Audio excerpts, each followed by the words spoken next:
Hey everyone, welcome to another edition of Cory Means Business podcast and YouTube show.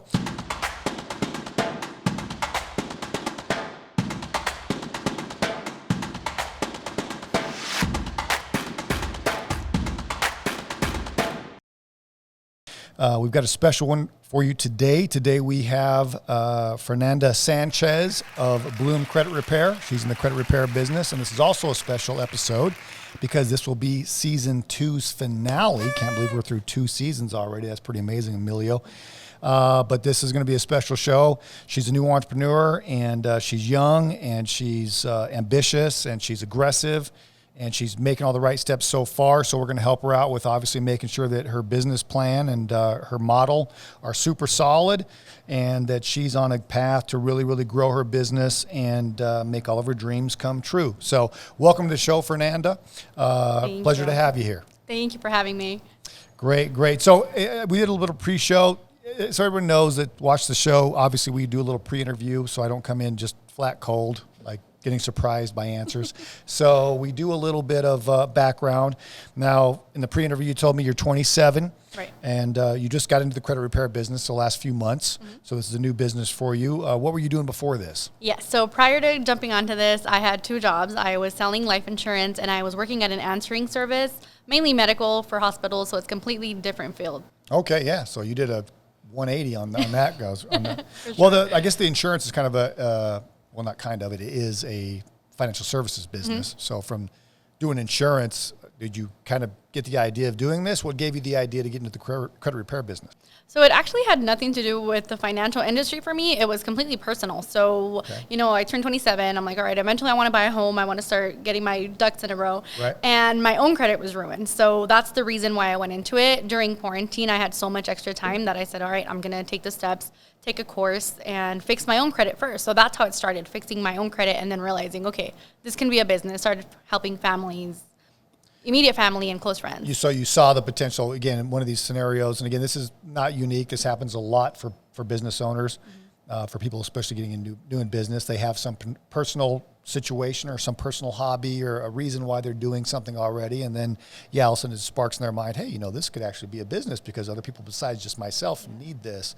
So that's, again, not a unique scenario at all. That's awesome to hear. So then you had some credit issues yourself, and you said, hey, I got to fix these. I want to get my financial life back together and get yourself on a good path. And then you realized after doing it for yourself, obviously how well it worked, right? And then you said, I can do this for other people. Yes. Is that how it came to about? Yes. So then I started, looking for more resources. I took like a 3-month course when I was locked up in my house. And, I learned how to structure everything from the ground up, get a bond, get insurance, get everything. Got everything in line for being able to actually develop the business and actually get to doing it legally, right? Right. Because legally, again, if a lot of you out there, again, understanding the legal challenges that come with business ownership or starting a business, there's hoops you have to jump through. So you did your research, you found out you need a bond, you need some insurance, because obviously when you're selling something like this to the general public, there's a lot of risk involved, and people need to know that they're protected, right? Right. Okay. Mm-hmm. Excellent. So you started doing your background research. I know we talked about in the pre-interview that you started like kind of looking into this, and then you found a company that was actually training people on how to do credit repair professionally, and that kind of got you going.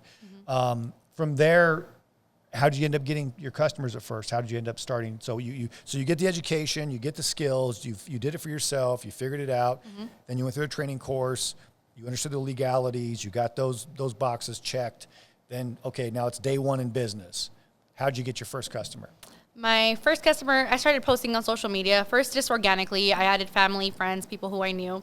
And luckily, I have probably the best friend group in Tucson. So most of my friends, all of my acquaintances are either super professional, either working in banks, mortgages, real estate agents. So everyone's been referring me people. On my website, I also have a site specifically for referrals. So anyone who is in an industry where they need their customers to have good credit can just go onto my site and send a referral without having to have that additional middleman. They just send me their information. I call the client, and it's been super smooth sailing. Nice.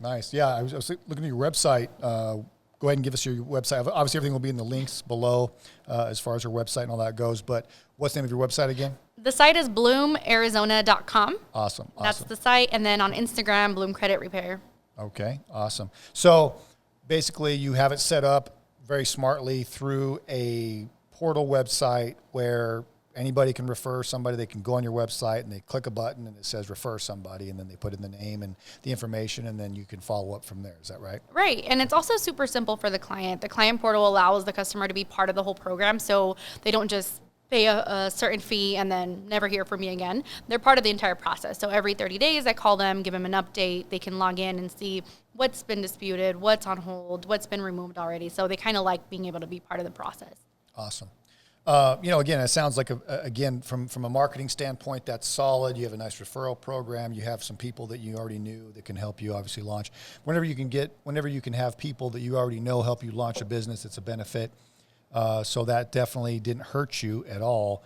And then next thing, obviously, is your website looks very professional. It's put together. So your online presence is really done really well. Her Instagram is coming along. It's looking real good. And she's only been in business for a couple of months. So from that aspect of it, everything's a little bit new. But again, it's being done top notch because you did your background studying. One of the things that I always have to get on business owners about is don't make moves in business until you've studied and learned and grabbed the skill set necessary to make your move. If you make your move without the skill set or without the knowledge and the studying, you're going to fall. And then it's going to be a bad fall. And then a lot of times people just quit because of the fall. They didn't know what to do, so they tripped, and now it's, well, I don't know what to do anyway, so let me just quit. So her strength so far with her business and what she's done is she's done a really, really good job of doing her background research, preparing, getting knowledgeable, not only about the service that she's offering, but about business in general. So that's been pretty impressive. So let's talk about your actual services. So people who have credit issues, what kind of credit issues do you help with? I mean, someone who's looking for your services or someone that would need your services, what would be an ideal scenario or ideal client for you? The ideal client, what I try to specialize right now in people who are looking to purchase a home or purchase a vehicle, to try to get them a better interest rate. My specific focus is getting deletions. So I legally can't guarantee results, but it's been pretty darn amazing getting, can I say darn? Sure. You can say damn, you can say amazing. It's been pretty darn amazing getting deletions. I think I've dropped an F-bomb or two on this show, haven't I? I think I have. Yeah, we're not on network TV just yet. So, okay. As long as we're still on social media and on YouTube, I think some swearing goes. Once in a while, I try to keep it clean. This is, try to make it be a family show. But at the same time, we're real here. We're raw. We're not pulling any punches. So feel free to drop an F-bomb whenever you feel like it's going to help. Make the point, right? Got it.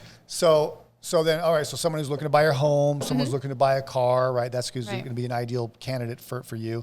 Mm-hmm. Is there a certain kind of debts you can deal with? Is there limits? I mean, what should someone expect? No, so essentially we're able to dispute anything that's negative on your credit report. So for example, the initial step is to complete a credit audit. So first we just want to rule out any kind of identity theft or anything that just looks fishy. Most people end up recognizing the account eventually, even if it's been sold to like a third-party collection agency. They're like, okay, I remember that balance. I remember that account. We dispute everything from inquiries to collections, student loans coming shortly as well, and any kind of I did bankruptcy recently as well, so there's just extra steps to take. Okay, so there's extra steps to take, and obviously you have every person has a different scenario. Mm-hmm. Some people just have a few bad things. Some people got a whole list of things. Some people just owe a few people. Some other people owe tons of people. So there's varying degrees of difficulty with what you're doing. Yeah, so I definitely always like to set the expectation the moment I do their initial consultation, because if someone only has 2 or 3 negative accounts, I let them know, hey, you're only going to be on the program for 3, maybe 5 months. And if someone has, a laundry list of collections, negative accounts, things they need to get disputed, I let them know. It can take from longer. 5 months to maybe even up to 12, just depending on how bad of a position you put yourself in. Right. Mm-hmm. Yeah, and I agree. Some of these things are more complex. And for those of you that don't know, in my book, Maximize Your Now, I have a whole chapter where I talk about credit, how valuable it is, how valuable it can really be, and what people can do to help protect it. And if you read the book and you read that chapter in particular, and then obviously put apply it today's show, it really will make a lot of sense. So when you're doing this for people, and again, you've been doing this for 2 months, and you said so far you're helping, I believe you said in the pre-interview, you got about 66 clients right now? Yes. Yeah, which is amazing, obviously, for a business that new to already have 66 customers. So it just shows you the need in the marketplace, right? So there's a strong demand in the marketplace for what you're doing. Obviously, the housing market's really, really big. The credit market's really big right now. Interest rates are at all-time lows, both for home loans and for vehicle loans.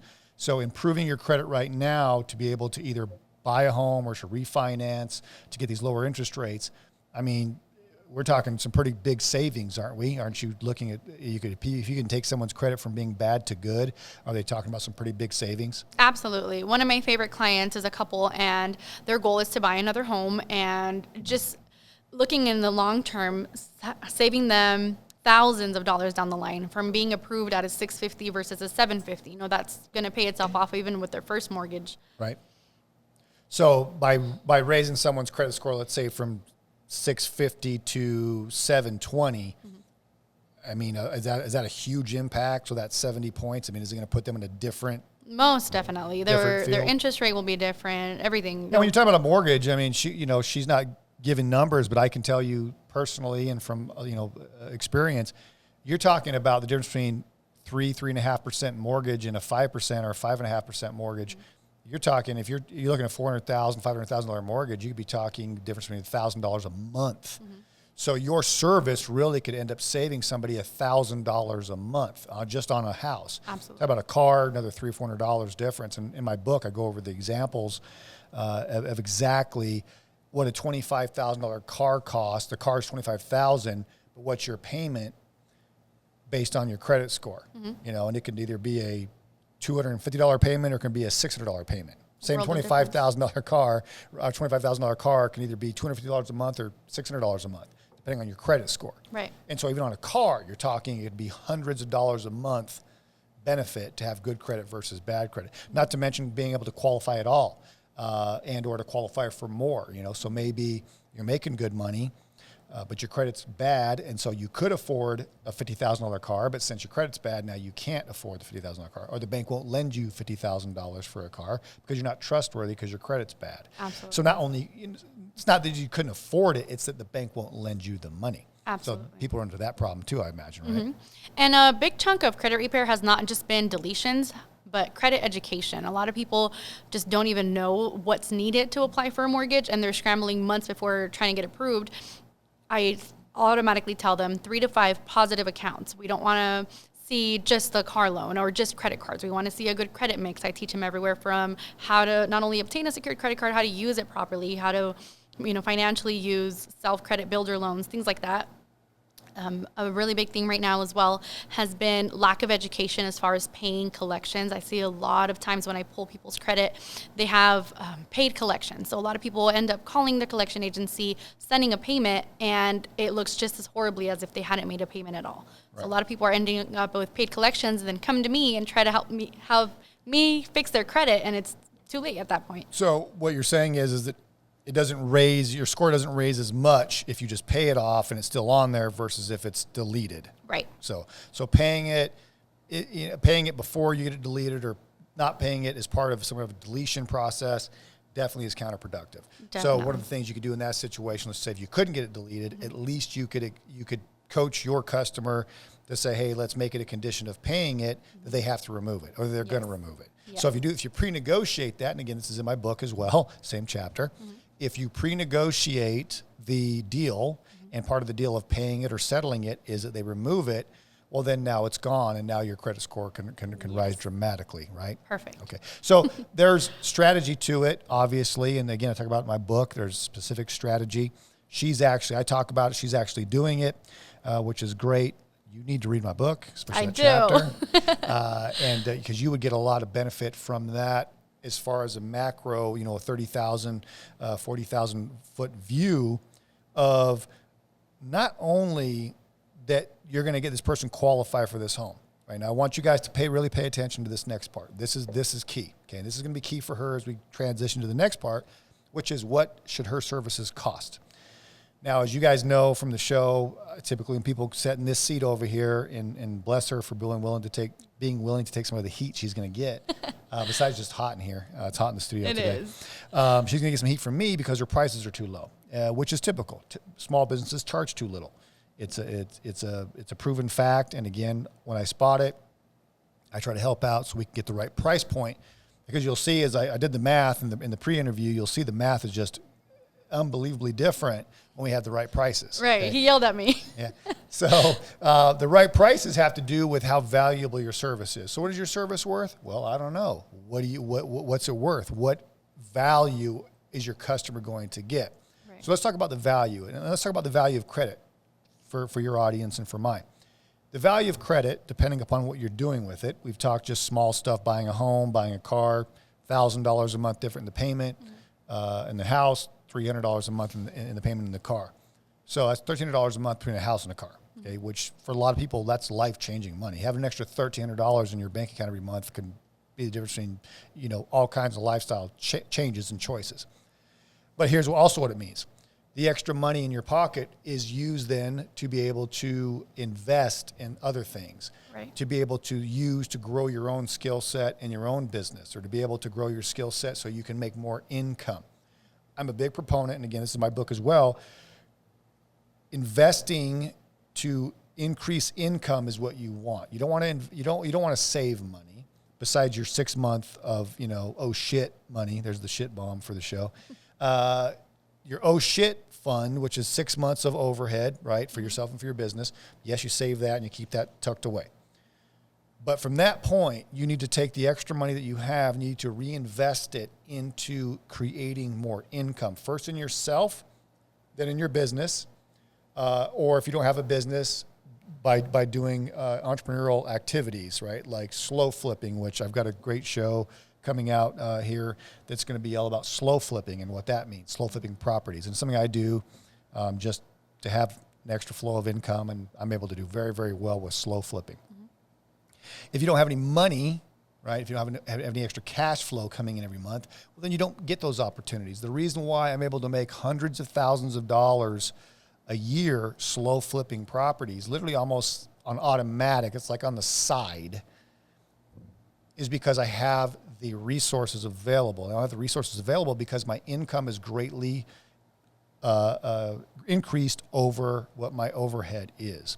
So I have this disposable income that I'm able to redeploy to make more money, right? So this, when you talk about good credit, and again, I go over this in the book. When you talk about good credit, for someone like me, my good credit, and I have excellent credit, by the way. Good job. Clap.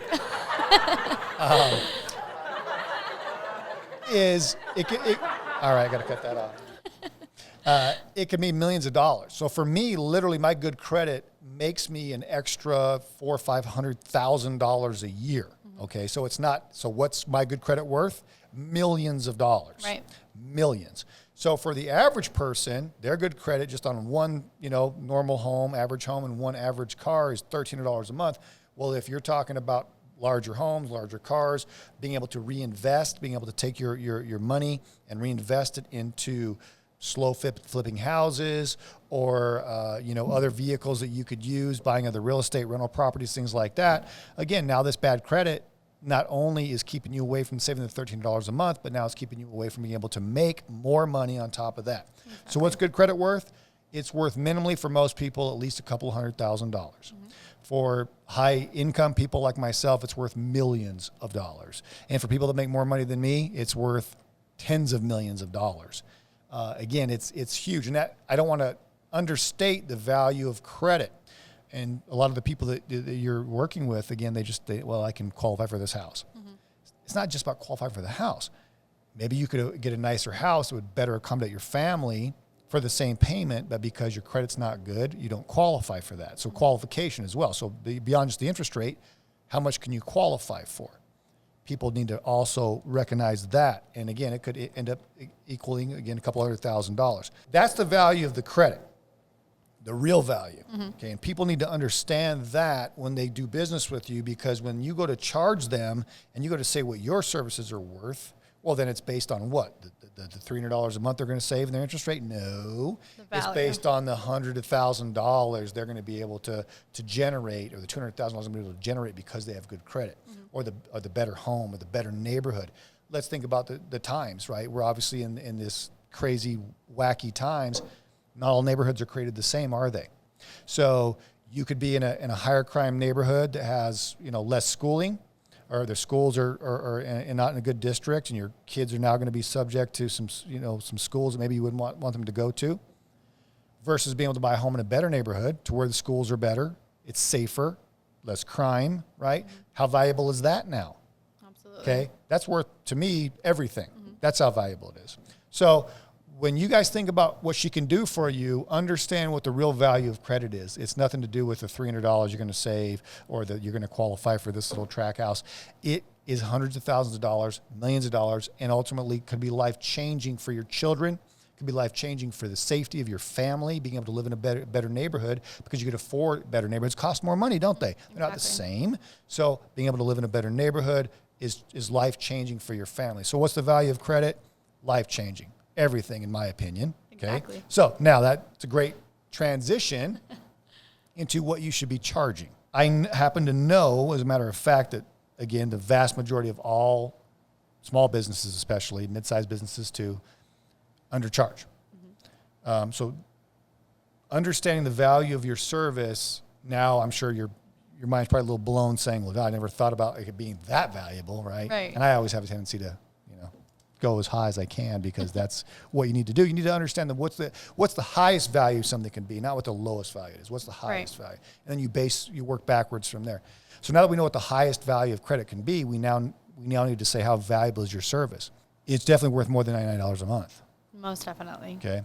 So you came up with this price point. Now, how did you get the price point? Where'd that $99 a month even come from?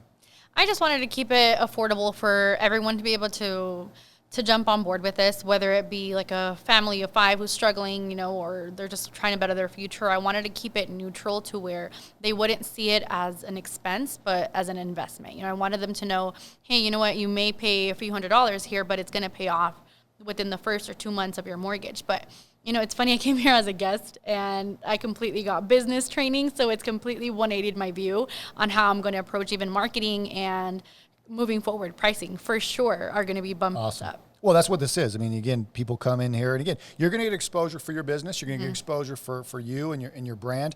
But this is business coaching, right? This is what I do. Definitely. And I normally charge $2,000 per hour to do it.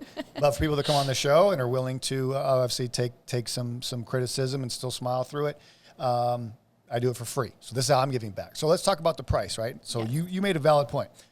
Another thing I want you guys to listen up on, okay? Because I get it. I've been in business a long time. And for honest people like you, and for most small business owners that are honest people, you say to yourself, well, I don't want my price to be too high, because, well, then some people that I want to help can't afford it, okay?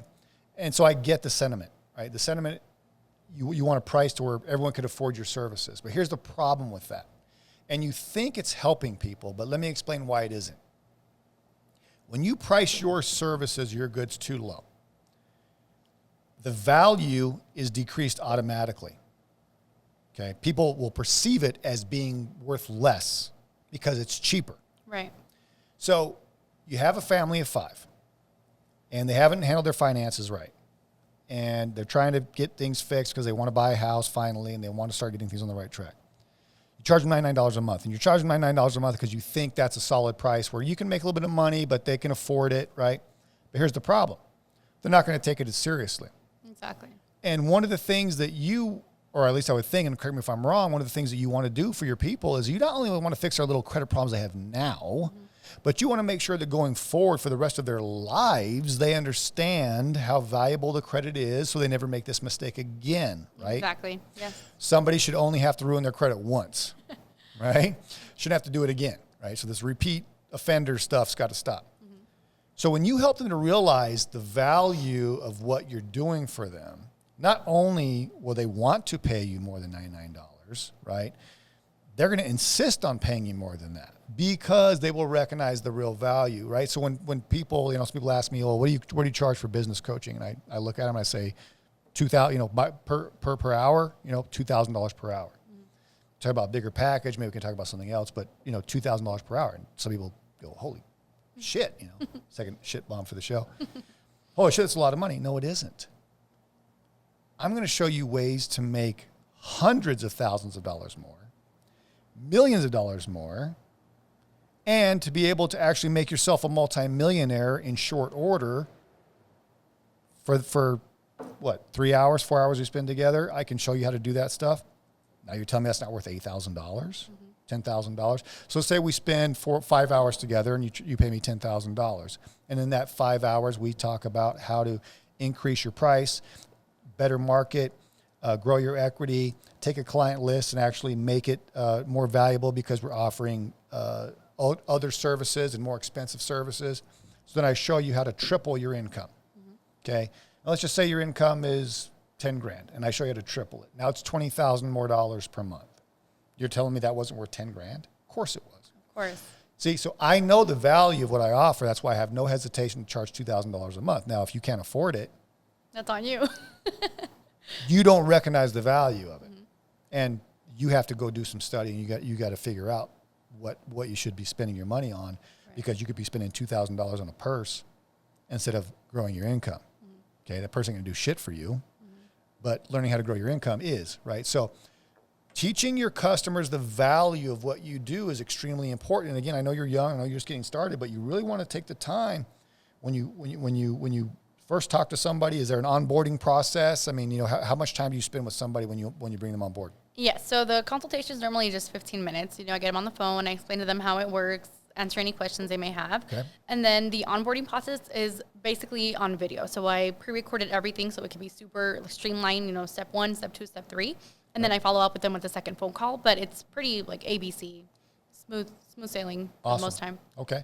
So here's what you'd want to do. Take an extra 2 or 3 minutes and just really kind of educate the person on the real value of their credit. Right. So that they understand really what they're paying for. They're paying for an expert to help them solve a big problem. It's not a small problem. Cleaning your credit up and getting it from a 620 score to a 700 score is not a small thing. That's a big thing. It's worth a hell of a lot more than $99. Now your 66 customers so far have gotten you for $99 a month. God bless you. You already handled Christmas for next Christmas. You already handled it with that price. So going forward, you need to raise your prices again, but bring the value too, right? Bring the value. So one of the things I always say is look, yeah, you can overcharge. Of course you can. If you don't bring the value, you can overcharge. So should you just charge whatever? No, you have to bring the value. So whatever you charge is fine. You just got to bring the value. One of the ways that you can bring more value is helping someone to understand what the value really is. And they might not ever make that connection unless you make it for them, right? Again, I like the connection I just made for you about why I charge $2,000 an hour and how some business owners are like, what? Holy shit. But they don't make the connection. They don't make the connection. I'm going to triple your income. I'm going to make you a multimillionaire, help make you a multimillionaire over the next few years. That's not worth $10,000? Of course it is. Right. And more. It's worth $100,000. It's worth at least 25% of whatever I'm going to, you're going to make over the next 3 years. Of course it is. I should charge a hell of a lot more. Reminds me, I got to up my prices. So helping them understand the value, taking a couple extra minutes to understand the value beyond just like this cleanup you're going to do, understand the value of the credit, so that you can then drop your real price, which is the $149 initially, and then the $199 per month, right, going forward. And we've done the math on that. Right now, she says she can, by herself, she can handle about 80 customers at a time, which at her current price would be about $99. Would be $99 times 80 per month, taps her out about $8,000 per month gross revenue. Which for a new business owner just getting started, getting that kind of revenue is great. Again, I'm not trying to beat you up and saying like, hey, yeah, you've really not hit the ball solidly here. No, you have. That's excellent. A lot of business owners don't do that for a year. So the fact that you're going to be able to do that really quickly within your first 3 months is phenomenal. It absolutely is.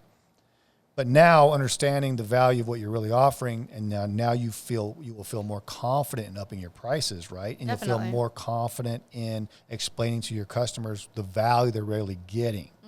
Okay. The price only matters when it comes to what the value is. Right.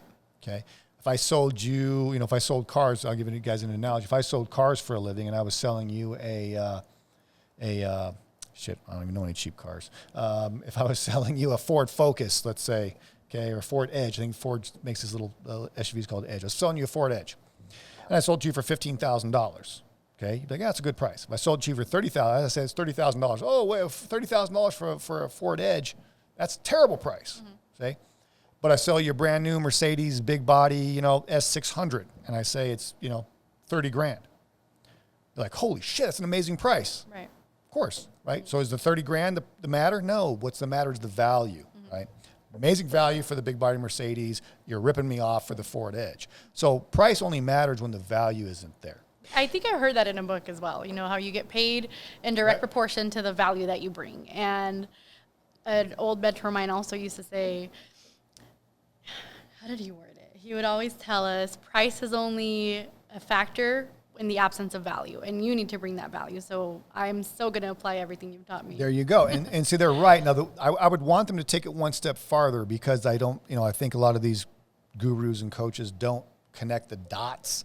Like they'll say some saying or whatever. One of the things I'm going to be doing is a meme explanation, because we see these memes, right? And we're like, well, yeah, that sounds great, but what does it really mean? Like, connect the dots for me, Absolutely. Right? So bring the value. What does that mean? That I $99, I'm going to go and work 12 hours for the $99. Is that what it means? No, it doesn't, right? Mm-hmm.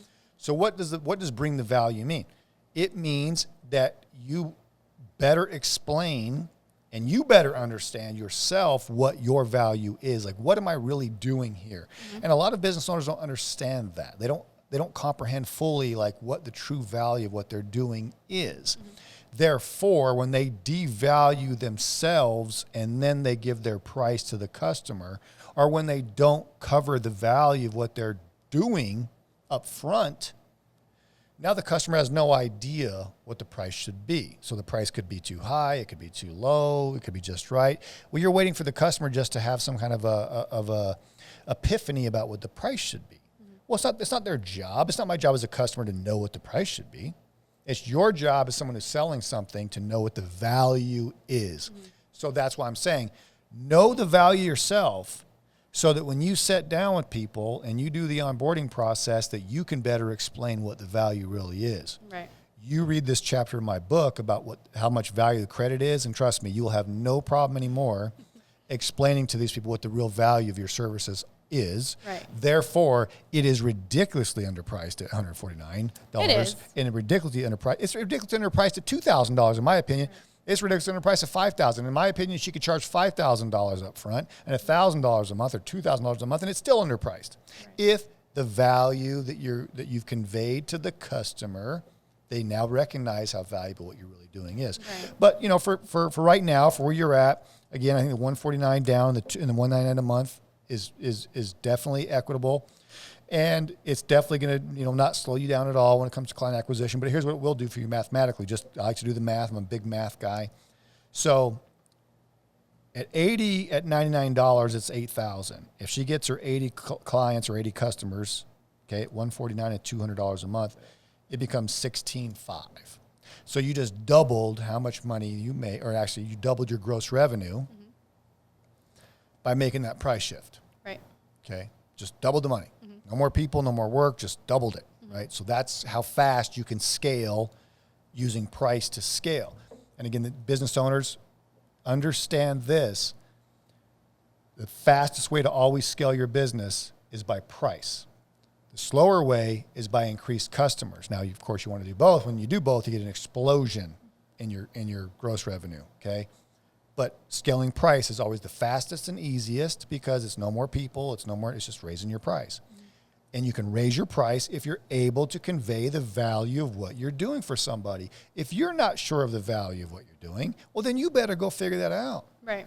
And squeeze out every value, squeeze out every dollar. I know you do, but I'm saying like what you want to squeeze out, this is for the audience too, you want to squeeze out every ounce of value so that you can convey it properly to your customer, because a lot of customers won't realize the value of what it is you're even doing. And if they don't realize the value, if they don't recognize the value, then they won't look for the value, right? So if, for instance, going back to the car analogy, oh, by the way, this Mercedes, this S600, it's got crash mitigation technology.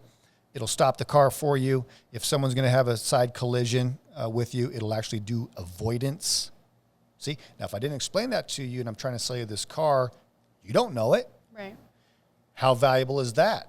Well, crap. Now it turns out, man, this car was $130,000 and I thought it was overpriced. Now I realize it could save me from a bad accident because the car would literally make a move and I'm not paying attention. Oh, the price, the value just went way up. Mm-hmm. So see, that was just the salesperson doing a poor job explaining the value of what they were selling. Mm-hmm. And a lot of business owners make that mistake. Right. And again, this is for the audience, not for you specifically, but that's for the audience. Don't make the mistake of not understanding the full value of what you're selling. All right, so we're going to make that price adjustment. It's going to double how much you make right away, right? There's a lot of people in the industry charging way more, and I think you said it perfectly. My heart was in the wrong place. I obviously want to help customers, but I'm also not doing charity work. I need to be making sure all my bills are paid, that my family's taken care of. So that's definitely something I'm going to be implementing. Exactly. And here's another reason why you want to also have high prices. Not only will your customers value it more, so they'll actually take it more seriously and be more apt to actually follow through. Mm-hmm. Also, what happens is because you are making more money, it allows you to have more resources to do what? Go back in the marketplace and help more people. Mm-hmm. So then you are actually helping more people because you charge more. So where your heart is, which is I want to help as many people I can with this solution, right? If you don't have any money, you can't. Right. If you have a lot of resources, then you can help more people. So having higher prices allows you to help more people. And the people that you help value it more, so they're more apt to follow through. So the point is always have strong, high prices, but recognize how to value what you're doing. Yeah. So that's one change we can make. Again, it can really help your business grow. We talked about obviously scaling by bringing in more people. Once your boat's full, you want to bring on some more people. Yes. Again, if you can do 16.5 per person you bring on, if you bring on 3 people, you're looking at having roughly $50,000 a month in gross revenue. We talked about what to pay them. I'm going to leave that out of the show, but you could qualifications of the people that you can get to help you do this. I think there's a solid profit margin, obviously, on 16.5 versus what you'll have to pay them for the help, minus your overhead and stuff like that. Mm-hmm. And you can see very, very quickly how you can scale this business to be able to not only make yourself a lot of money and do very, very well for you and your family, but also to be able to continue to grow the business, scale the business, reinvest in the business, so that then you can continue to increase your net worth and your net equity, as well as your cash flow, reinvest that cash flow either back into this business or into other services that could be channeled through this business, right, or by starting other businesses. Now, when it comes to starting other businesses and scaling, I like to first scale a new service through the same business. If you go start just a sister business and then just try to now you've split yourself, right? You've got 2 businesses to run. I don't recommend that. I recommend either having congruent products or services, meaning that the same people that needed my one service also can use my second service. Mm-hmm. That's always easy to do because it's the same people. I'm going to have 2 customer lists, right? These same customers need this and they also need that. Right. And we talked about with you obviously have a background in life insurance already. Mm-hmm. So I think life insurance, right, other financial services would be a great complement to the credit repair. Definitely. Because people need, and pay attention to this, you need to have not only medical insurance, but you also need to have life insurance. Absolutely. If you have people depending on you, and most of us do, you need to have life insurance. And to not have it, there's no excuse for it because it's cheap. Right. It's cheap for most people. Mm-hmm. Compared to the what if, it's very cheap. And there's lots of vehicles too where it can actually be a universal life insurance can be an actual solid investment too, right? A way to invest in the stock market or to a portfolio while still having the death benefit. Yes. And the investment arm. So I think that would be a great down the road. Obviously, nothing too soon, right? That would be another great service that you could offer your customer list as well. Anything else? Do you have any questions for me? Anything that's popped up in your mind as far as any business questions, things that you'd want to learn more about? Oh, don't put me on the spot. Well, I and I like to keep the show interactive, but I get going and I get my juices flowing, and I want to, help, and I want to, take the hour we spend on this podcast and on this show and really just kind of pour it all out there, on do this. But then it kind of becomes like, I'm just like, no, I love it. I love it. Hitting. Let's talk about one more thing. I think that you got a great start in, and I think you can really take it to the next level, which is her marketing, right? So because she wants to scale, so she wants to bring on some more people. She wants to be able to bring on more customers. So let's talk about how to market. Right. Now, you've done a great job so far by doing network marketing. A lot of people in the mortgage business, a lot of people in the home sales business. So you're doing network marketing right now. Mm-hmm. You're taking your contacts and you're saying, hey, I do this, anybody that needs this, either go to my portal and refer them or have them hit me up. Mm-hmm. And you're getting a lot of customers through that, right? It's called word of mouth or network advertising. And it still has a place, especially when you're dealing with like a local thing like this. It definitely is powerful. But in addition to that, especially when you want to scale, you want to start obviously advertising, and you want to advertise off the back of solid social media. As everybody knows that's watched my show, listened to my podcast, TV for advertising is dead. Unless you're a car dealership or, a box store, right? I think TV's dead. For small business owners, TV's dead. Radio's dead. Print ads dead. Mailers are dead to me. Okay. I'm sorry if you guys sell that stuff, some of you, but it's dead. Social media marketing is where it's at. Mm-hmm. You can reach your target audience. It's way cheaper. You can deliver a better message. If I send someone out a mailer, it just has my cheesy grin and some slogan on there and call this number because I can do something, that is nowhere near as effective as if I did a 3-minute video face-to-face, right, looking you in your eyes on the screen, where I tell you what I can do for you. Right. So, and I can deliver that cheaper than I can any mailer or anything like that. So social media marketing is where it's at. You've got a great social media presence. One thing that we talked about in the pre-show, and you want to start working on is your camera presence, right? And she's doing a great job right here because she's on camera, and I'm gonna really freak her out because thousands and thousands and thousands of people are gonna see this. Oh, that's lovely. But it's all right though, because you got to do. And again, trust me, none of the things that I do I have natural talent for. I'm not a natural speaker. I'm not charismatic on the camera. I'm not one of those people. I wished I was. It would be way easier. I'm not. Right. I'm really bad in front of the camera. I'm really not that great of a speaker. I still have a lot of ums and uhs, and I still repeat myself, and I still, stammer. I just said again. There it is. But you have to just do it, right? You just have to be fearless, and you just have to do it. And the reality is, are people judging us? Of course they are. Somebody, on social media going to say, oh, this guy, why am I following this asshole? Yeah, of course they are. But you have to let that roll off of your back, right? You got to just say, you know what? Yeah, there's some trolls and some weirdos and some idiots and some haters. You got to have your haters. If you don't have your haters, that means you're not doing something. It means your message isn't strong enough. Right. People can only hate on you when your message is strong. If your message is weak, there's nothing to hate on, right? So you know your message is coming strong when people start hating on you. So we can make another clip on that, Emilio, on for Instagram, okay? So listen up to this one. If you don't have haters, it's because your message isn't strong enough. Make your message stronger. Get more haters. So one of the things that I looked on is I started growing my social media, and I started growing, especially Instagram. Instagram is so finicky. Oh my God, Instagram. It's a love-hate relationship with Instagram. Right. Their algorithms. Oh, man. Well, people are just, there's a lot of weirdos on there, and they bash you for whatever. So one of the things, I'd post something or I'd do a video on Instagram, and then I'd get 4 or 5 bad comments and this guy does no shit, and this guy, he can't, oh, this guy's another fake guru, blah, blah, blah, blah. And I'm like, man, my ego couldn't handle it at first. I'm like, oh shit, I got to delete this post. I got to make it private, or I got to delete that comment. And that's how everybody's reaction is at first. We this rejection, this fear of I'm going to be criticized. But you just have to let go of it, and you just have to realize that if you don't have some of that stuff, you're not pushing hard enough, and your message isn't strong enough. As long as you're honest, and as long as you're ethical, and as long as what you say you mean, right? then anybody that criticizes that is just because they're full of shit themselves, or they're just miserable people, right? Or they're jealous, or or sometimes they're just psychotic. Who knows what their trip is? Who cares what their trip is? Absolutely. For every negative comment you're going to get, or person thinking negatively of you over the video or the social post, there's 100 times that love it. Mm-hmm. So it's like 1 out of 100 hate it, 99 love it, right? Right. That frees you.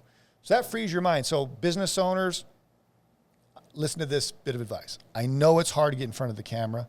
I know it's hard just to get out, be yourself and just get doing it and showing people what you do, but it's necessary. Right. You have got to get on your social media, and you have got to show people what the value of what you do is, and you have to tell them. You have to look in that little black eye that's like a robot, like I don't know what it is, a demon, a robot, I don't know. And you got to make some kind of peace with it, and then you got to say, look, I know that there's some people watching that are actually getting value out of this, so let me just bring it for them. And anybody that criticizes it or don't like it or thinks I'm ugly or thinks I talk weird or doesn't like my ums and uhs or whatever other criticism they have, doesn't think I'm rich enough or whatever, you just got to let that roll, because 99 other people love it. Right. So just know that and get doing it. Let go of the fear and get doing it. And yeah, the first few times, yeah, you're going to mumble and stumble and repeat yourself. Screw it. Get over it. Get over it. It's like that kid, I was just a little background on me. I was that kid in class. I'd be sitting there, and teacher goes around, you got a book and everyone's going to read a paragraph, right? So we're going to go around the room. Everyone's going to read a paragraph. Popcorn reading. Oh my God. I was terrified. And I was just watching the clock, hoping, don't get to me. You're hoping the clock runs out or the teacher gets tired of it before they get to you. And I'd just be panicking. I'd be sweating. I'd be panicking, don't get to me. And I'd be trying to calculate what paragraph I'm going to read. And man, it's going to be this one. It's got to be this one. Or maybe it might be this one. Practicing ahead of time. Yeah. And trying to practice it ahead of time. And just building up all this anxiety. And sure enough, teacher would be like, Cory, you're next. Read this paragraph. And man, I would just be like, they were, and it would just come out as a train wreck. Now, I could read, of course I could. And then if I just read it out loud in a mirror or something, it'd sound phenomenal. But man, the panic just sets in. And the only way to deal with that, really the only way I dealt with it, is just get doing it. Just get doing it until the point is where after you realize that you didn't die, and yeah, there's a few snickers and a few giggles, but it wasn't that bad. Then the next time, it's like a little easier. Next time, a little easier. And pretty soon, you're like, when's it my turn? Is it my turn yet? I'm ready. Right? Then you want to stand up and do it. Then the confidence builds.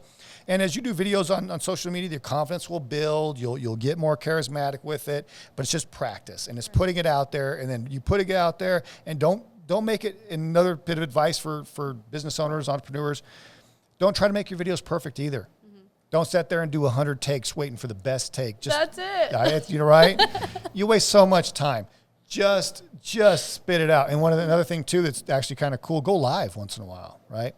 Go live. We're taking baby steps. Right? Yeah. Well, in a month or two when you got 10 videos under your belt, go live, because then it's live. And you're like, oh, if I screw up, everybody that's watching is going to know it, right? But just do it. And that way you get over that fear. So one thing that will really help you in your journey with this business is getting really comfortable with the camera, so you can really do videos on your Instagram and soon to be Facebook. Mm-hmm. Explain the value of what you do and what it could mean, and then saying call me or email me or text me. Texting is another big thing for you too, right? Yes. Getting a texting service to where you could get texts from people. Yeah. That's going to be huge. Okay, texting is huge. Email's great. Mm-hmm. Getting an email list is fantastic. Getting cell phone numbers that you can text is way better. Mm-hmm. About a 30% response rate on calls, on messages and phone calls, 98% response rate on text messages. It's that powerful. World of a difference. So business owners, that's another thing. Text messages where it's at. If you can get your customers' phone numbers, especially cell phones. People even have home phones anymore? No. I don't think they do. So get their number. I don't have to differentiate. I used to say to get their cell phone numbers, not their home numbers, but no one has home numbers now. So it's just also. So get their number, put them on a text system. There's all kinds of text systems out there. where you can text offers and specials and, hey, we're doing this now, we're doing that now, and keep it in the text rotation. Have it on your Instagram or have it on your website where they can text you with questions. Yes. And it's a huge, because people want to fill out a form when you're there on your website. I fill out this form. Let me just text real quick, right? But they're driving. And so if they're on their phone and they're driving, they're like, oh, she's got a form to fill out while I'm driving, or on my cell phone, I can't even see it, right? But there's a number to text. Quick. Bam, quick. And they could do it. And I've seen it happen already. There's a form. I just ask for basics, name, phone number, email, and I'll get name and email or name number, but not the whole form. I'm like, what's the issue? It was one more step. Right. Yeah, I know. But people are lazy, but they getting their name and getting their cell phone number, that's the key. Right. If you get those two things, you're golden, right? Because then you can reach out, you can text, you can call. You can get their email later. Right. Email capture is great and all. Again, I think there's a place for it. Doing lead generation on social media by capturing emails is great, but the texting, again, is far superior. So I think if you implement some of these things that we're talking about today, again, I see that you could double your income, double your gross revenue, like right away. Definitely. And then when you start scaling by hiring people, again, I think you're going to, 7-8 times that amount of money. Right. And really start having a lot of profit. The great thing for small businesses especially is your overhead, once it's fixed, it's pretty fixed. So every dollar that comes in above that, there's more profit to that dollar. Yes. Your first dollar is spoken for, right? Your rent, your overhead, your utilities, your insurance, whatever it costs to run your business, your phones. Your first dollars are just 100% spoken for. There's no money there at all. Right. Your last dollar that's above that, every dollar, actually, let me rephrase that. Every dollar that's above your overhead becomes more and more profitable. The dollars that go far above your overhead become more and more and more profitable until literally they become 100% profit. So that extra dollar, that $16,500 that you make, that last dollar is 100% profit. Mm-hmm. And a whole bunch before that too, but you get what I'm trying to say. Absolutely. Great. Anything else? I mean, we could go on forever, obviously. When I said 5 hours, I really do need 5 hours, but the show would be too long because there's a whole bunch more we could cover. I'm implementing everything. I think you got a great basis on this one. I think you've got some solid stuff here that'll double, triple your income, which again, for 1 hour we spend together, I think that's pretty good, right? Right. And so my $2,000 bill will be in your mailbox tomorrow. Got it. But you've been a great guest. It's been an honor to have you on the show. Thank you. I would like to have you back here in 6 months to see what you've implemented and then maybe do some next steps, right? Definitely. And I love people are going to be really loving as we move on to these seasons, really loving to see follow-up stories and what people did with the advice. Now, this is your show too. Anybody that comes on the show, this is your show. So you can watch it, you can share it, you can, it's there for all time. So all this advice, that's where I don't have anybody take notes because you can just keep watching it and you keep listening to it, right? We go over it, over and over it again. So, hey, if you guys have enjoyed it, if you've liked it, if you thought that we got some value here, you got some inspiration from her, and you got some value from me, please like, subscribe, share, follow her social media. Even if you don't need her services right now, the more we create community around what we're doing here, right? You may know somebody that can need her services someday. And if you're following her on social media, well, there she is, right? Then you can help your friend or family member with her services because now you too understand how valuable credit is. And if you haven't gotten my book yet, if you haven't gotten Maximize Your Now, what the heck are you doing? Get it right away. There's going to be a link in this video. It's on my Instagram. There's a link right there, or it's maximizeyournow.com. It's free. I'm giving you the book for free. Pay shipping and handling. And again, if you don't like the book after that, I will refund your shipping and handling. We haven't had a single person ask for their money back, have we? No, we have not. So everybody is getting the $7 or whatever it costs for the shipping and handling out of it. And I don't expect to have anybody, but that's still the offer. And again, there's no time limit. If you have the book for a year and you say this book is shit, it's crap, that's the fourth shit on this show, refund your money. I don't care. It's not about the money. It's about you getting the power to be able to control your financial life so that you can help others. What is money all about? Money is not about the fancy cars and the fancy houses, which I have a lot of, but it's always a little bit about that. It's more about helping people. If I didn't have the resources to sit here with business owners like Fernanda, I couldn't sit here and just give my time away on a show to a small business owner for free if I didn't have the resources to do it. So money allows you to have the resources to be able to go out in your community and help more people. That's what money is really for, helping people. So like, subscribe, share. It's great having you. This wraps up season 2. Can't wait to be back for season 3. Thanks a bunch, guys. See you on the next one.